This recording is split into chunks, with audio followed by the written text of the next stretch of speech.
عليكم ورحمة الله وبركاته. waxaan muuqaalkan ku eegi doonaa halista uu sigaarka leeyahay iyo halista uu leeyahay carruurta agtooda sigaarka lagu cabo iyo cudurrada ay u keeni doono. intaanan muuqaalkan u guda galin fadlan muuqaalka like saar si aana ku noqoto dhiirigelin. naguna soo biir adiga taabanaya calaamada subscribe kan balanka furaysa aad noqon daawada koobaad ee daawada muuqaaladeena. bal aan u guda galno muuqaalkeena maanta. dadka waaweyn ee sigaarka cabin ayaa ku jira khatar dhimasho ka sareysa sida caadiga ah haddii ay yaraantooda ku soo akareen waalidiintooda oo sigaarka caba, sida lagu qeexay daraasadka laga sameeyey Mareykanka. aqoon-yahanada sameeyay baaristan ayaa sheegay in carruurta ay waalidiintooda sigaar ku cabaan agtooda ay inta badan marka ay weynaadaan la kulmaan cudurro oo jirkooda kula soo qabsada yaraanta, kuwaasoo sabab u yahay qiiqa sigaarka ay neef ahaan u qaataan. cudurradaasi ayaa ku waxyeelo baahsan gaarsiiyey sanbabada carruurta maadaama ay aad daciif u yihiin wakhtiga ay ilmaha da'doodu yar tahay. saamaynta uu qiiq ku yeesho sanbabada ayaa ugu dambeyn isku beddesha xanuunka kansarka oo aan la daaweyn karin.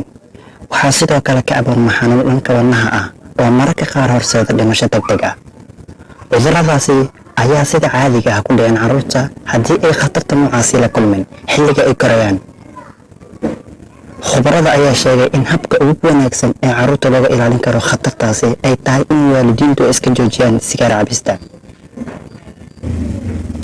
Hosar Jasiman oo u ololeysa arrimaha caafimaadka dhallaanka ayaa sheegtay in daraasadan ugu dambeysay ay sii kordhinayso walaaca ku aadan halista ka dhalata sigaar cabista. baaristan waxay nagu dhiirigelinaysaa inaan sii xoojino olaha ku aadan in sigaarka lagu cabo bannaanka si carruurta looga ilaaliyo khatartaas, ayay tiri. iyadoo hadalkeeda sii wata ayay intaas ku dartay habka ugu wanaagsan ee carruurta lagu difaaci karo waa in waalidiintu iska joojiyaan sigaar cabista. carruurta ay waalidiintu sigaarka cabaan ayaa lagu yaqaanaa inuu ku dhaco cudurrada neefta iyo in sanbabadooda ay u shaqeey waayaan si fiican.